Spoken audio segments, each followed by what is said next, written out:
Kalau malamnya dari Kusina bahasa Al-Fatih Minggu tanggal 10 2020 Ihal moroi mazura sama ileo pada Filipua Nabua sifu ilu kisi Filipua. Dari kitab Wahyu pasal 12 ayat 10 sampai ayatnya yang ke-12 di bawah perikop nyanyian kemenangan. Dan aku mendengar suara yang nyaring di surga berkata, sekarang telah tiba keselamatan dan kuasa dan pemerintahan Allah kita dan kekuasaan Dia yang diurapinya.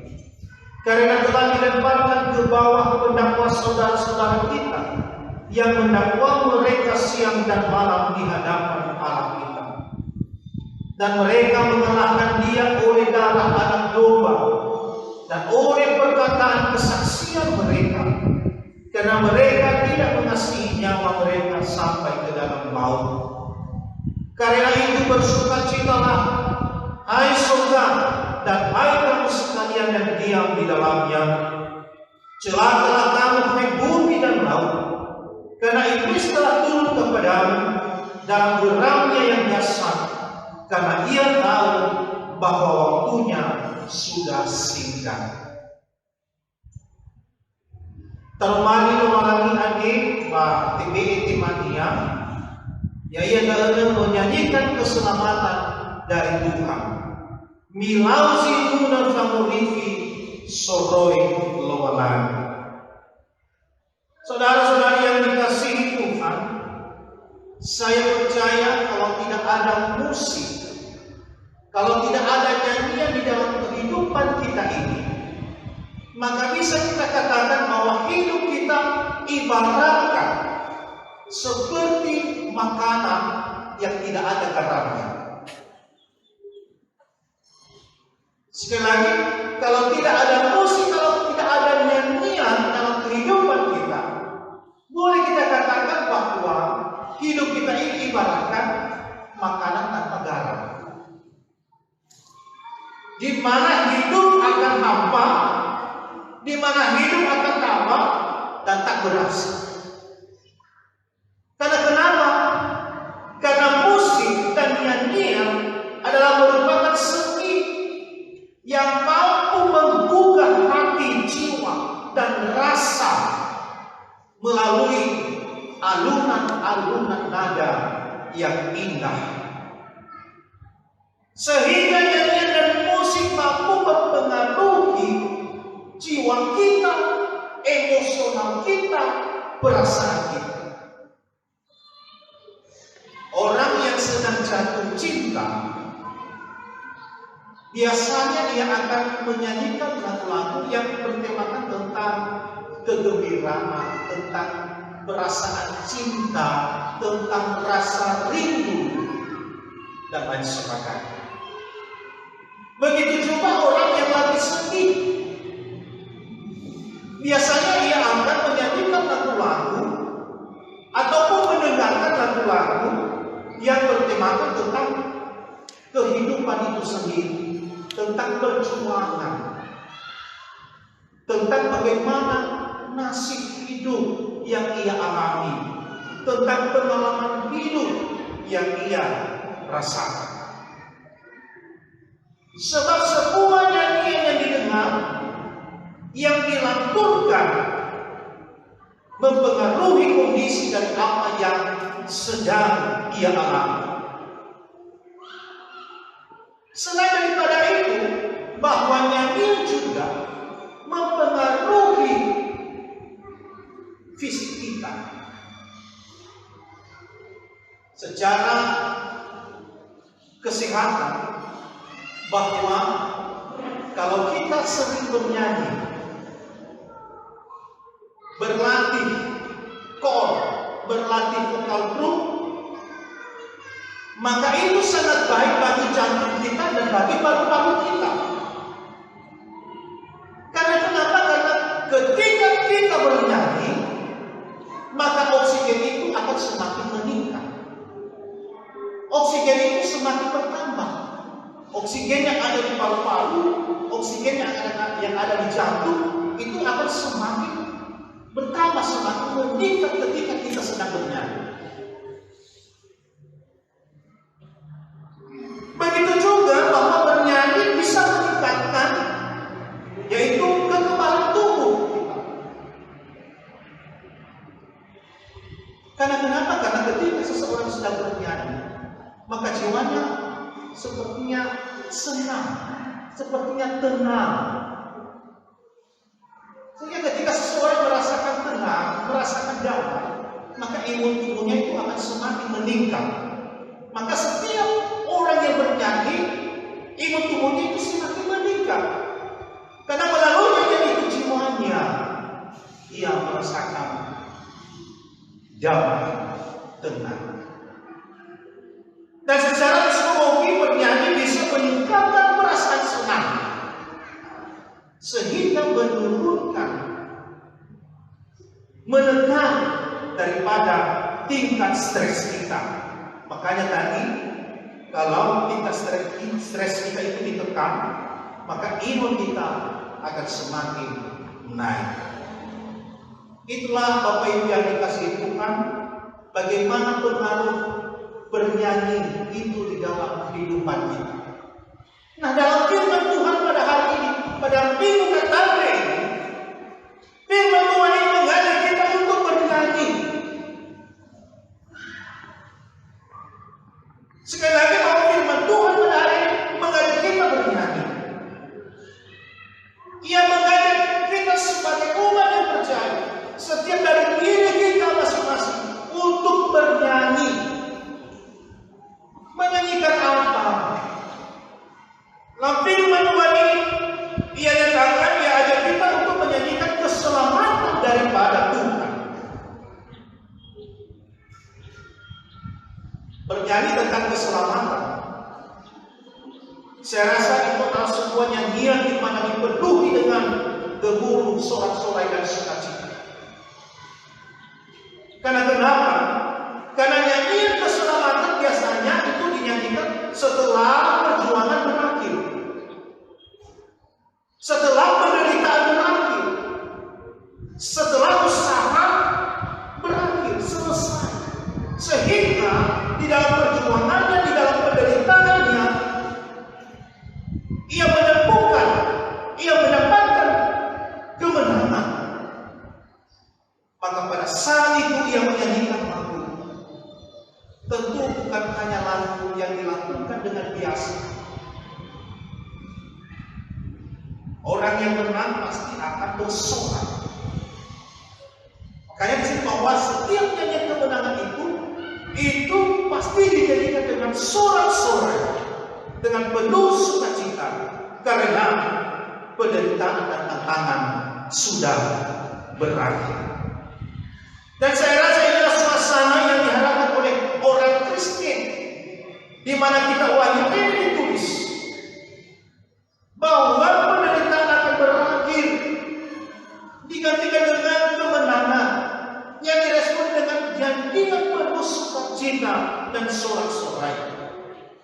Karena yang dialami oleh orang-orang Kristen pada zaman Rasul Yohanes itu luar biasa.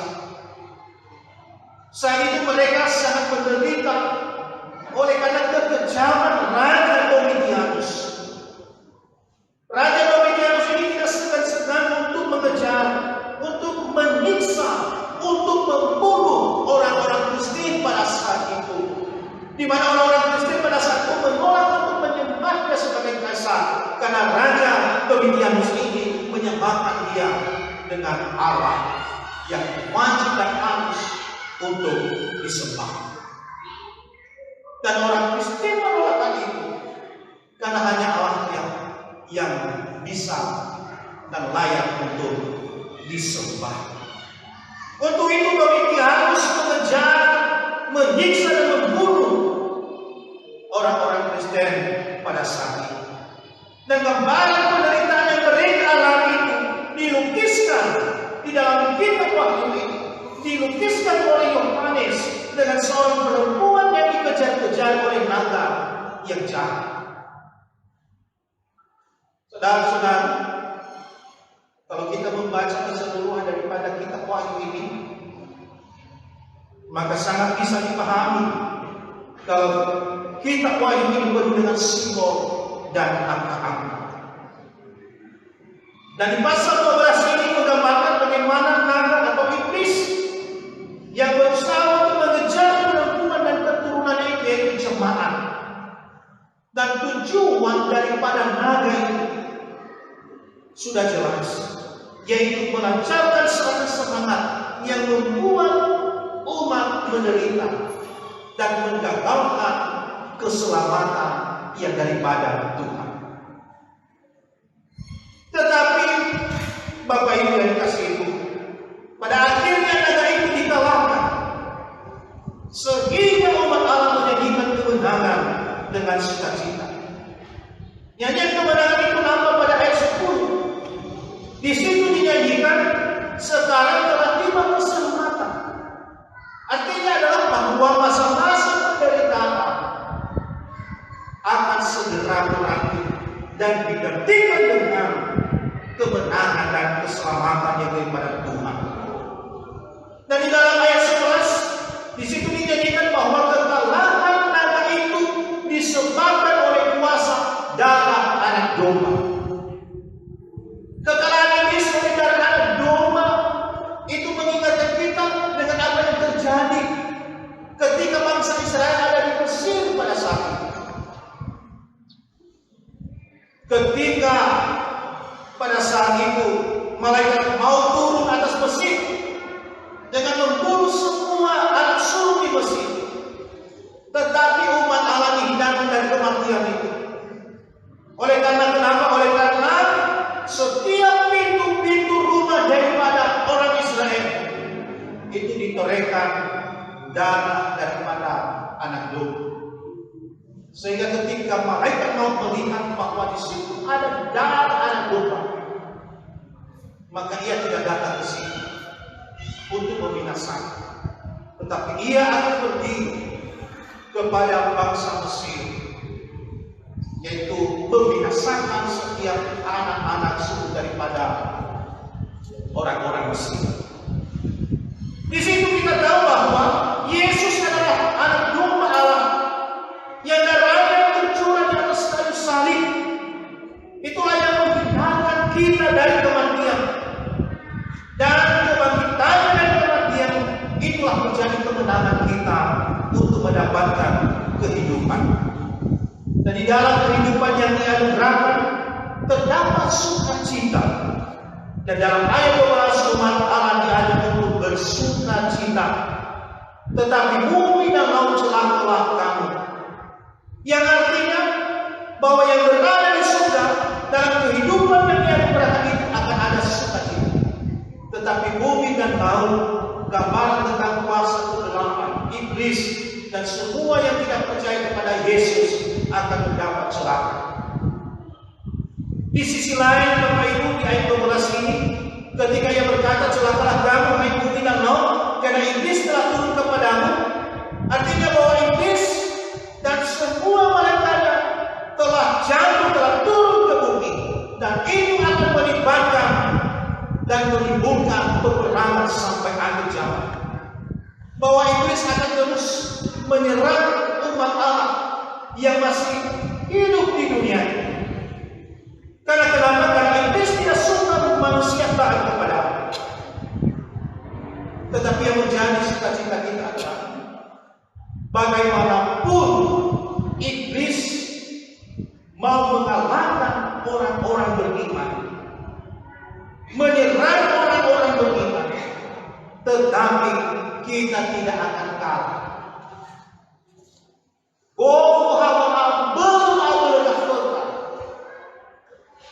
Segala kita faulita ya kita dia sangat bagi Yesus.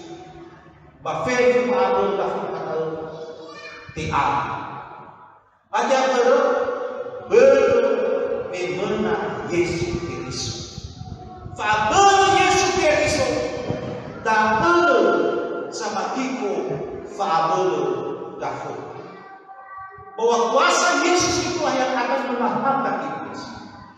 Dari situ kita tahu bahwa kalau kita, kekuatan kita sendiri, kalau kita bersandar pada kekuatan kita untuk melawan iblis, kita tidak akan mampu. Tiba-tiba kalau kafurkan ahaf abulullah samusa. Anda mengguna faulita Allah mengandalkan Yesus dalam kehidupan. Jangan mengandalkan diri sendiri di dalam mengalahkan Yesus. Kita tidak akan mampu. Tetapi kalau Yesus bersama dengan kita, maka kita bisa melawan dan mengalahkan kuasa iblis. Saudara-saudara yang dikasihi Tuhan, melalui firman Tuhan pada minggu katante ini, ada dua hal yang mesti kita renungi. Yaitu isi kepada yang pertama, betawala meno saya ika sama ke Yesus, maka kepada saya ada masalah-masalah. Lepalu kaita pantu, lepalu kaita ngar-ngar. Betawala semua bahwa hidup kita yang beriman kepada Yesus, jangan kita berkata bahwa semuanya serba oke, serba mudah, serba ada. Tentu kita merasakan berbagai penderitaan. Oh yang dipalukan kita betul bagi asal bagi kita mati, yaitu sangat bagi Yesus. Oh yang mana saya tidak akan lain Pauli. Oh yang mana saya tidak memenuhi Pauli. Kita menempuh berbagai batuan kehidupan. Ada tantangan, ada gangguan, ada berbagai masalah dalam hidup sehari-hari. Ada kekerasan, ada air mata yang membuat kita lelah, capek, pusing, tidak sejahtera. Sebagai orang yang percaya kepada Yesus, kadang kita ditindas, kadang kita difitnah, dicibir, diintimidasi. Asisi terasa ketidakadilan, yaitu sama dari Yesus. Minumana mga balalo ko iso pamotoga ni Rasulda. Asisi magar-ngari.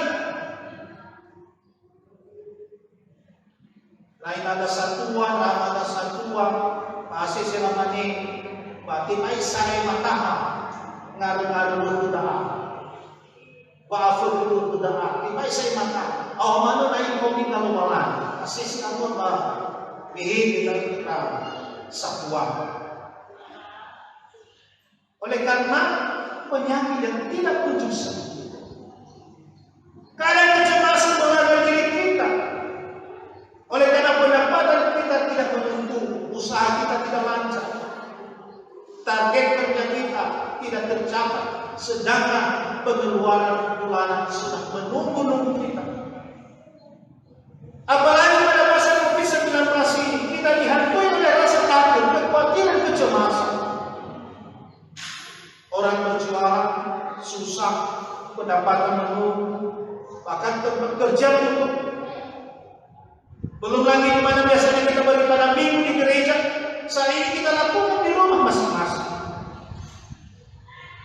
Akan tetapi daripada semuanya ini, Bapak Ibu yang dikasihi Tuhan, bersungguh-sungguh bukanlah jalan kedua. Karena bersungguh-sungguh bantah-bantah bukan mengurangi masalah kita, malah bisa menambah masalah, di mana damai sejahtera, sukacita akan hilang di dalam hati kita. Untuk itu berserulah kepada Tuhan, percayalah akan kuasa-Nya. Dia akan memberikan kita kemenangan dan sorak-sorai nyanyian tentu akan dikumandangkan dengan nyaring. Yang kedua, Bapak Ibu, firman Tuhan hari ini mengajak kita untuk menyanyikan nyanyian keselamatan yang dari Tuhan. Orang yang percaya kepada Yesus, nyanyian adalah merupakan bagian yang tidak terlepas, tidak terpisahkan dari dirinya.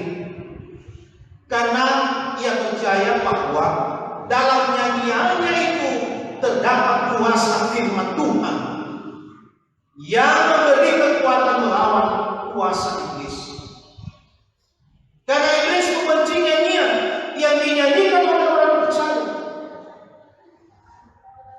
Oleh karena itu iblis tidak suka anak Tuhan menyanyikan pujian bagi Tuhan.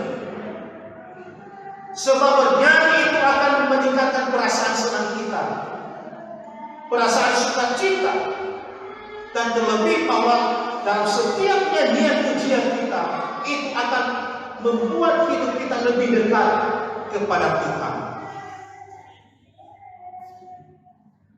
Tetapi nyanyian bukanlah penghilang rasa sakit. Nyanyian bukanlah penghilang masalah. Tetapi nyanyian pujian memampukan kita untuk melihat kebesaran Tuhan.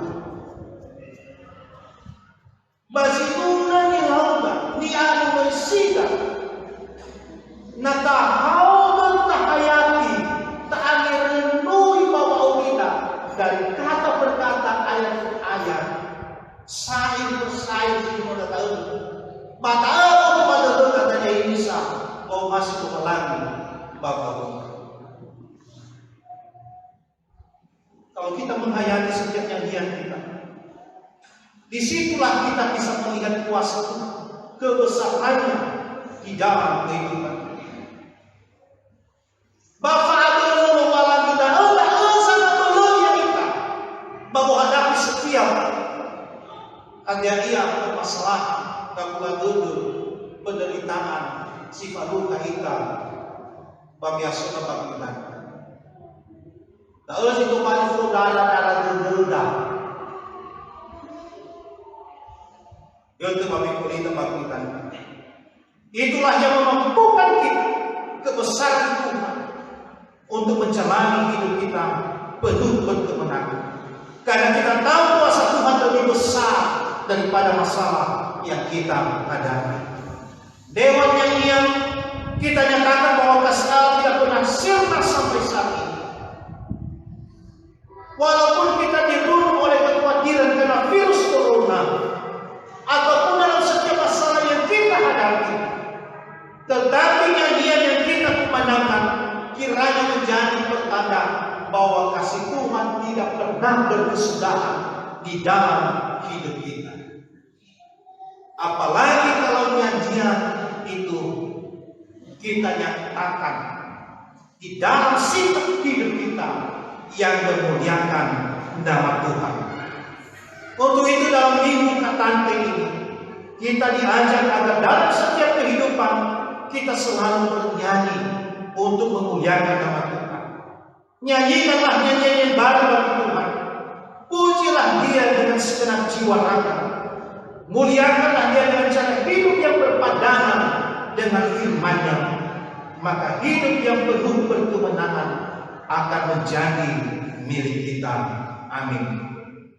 Nitani badul ya mulai bersurah pemain pasal filem 2 akuasi filem 2 Wahyu pasal 11 ayat 12a imane andreni omusoyo nedemi aliban wasiawa alu isonahia badatu samusatu mabaso yang kalitannya andreni omusoyo nedemi aliban wasiawa alu isonahia badatu endomalita andreni omusoyo nedemi ya aliban wasiawa alu isonahia badatu. Karena itu bersukacitalah, hai surga dan hai kamu sekalian yang diam di dalamnya.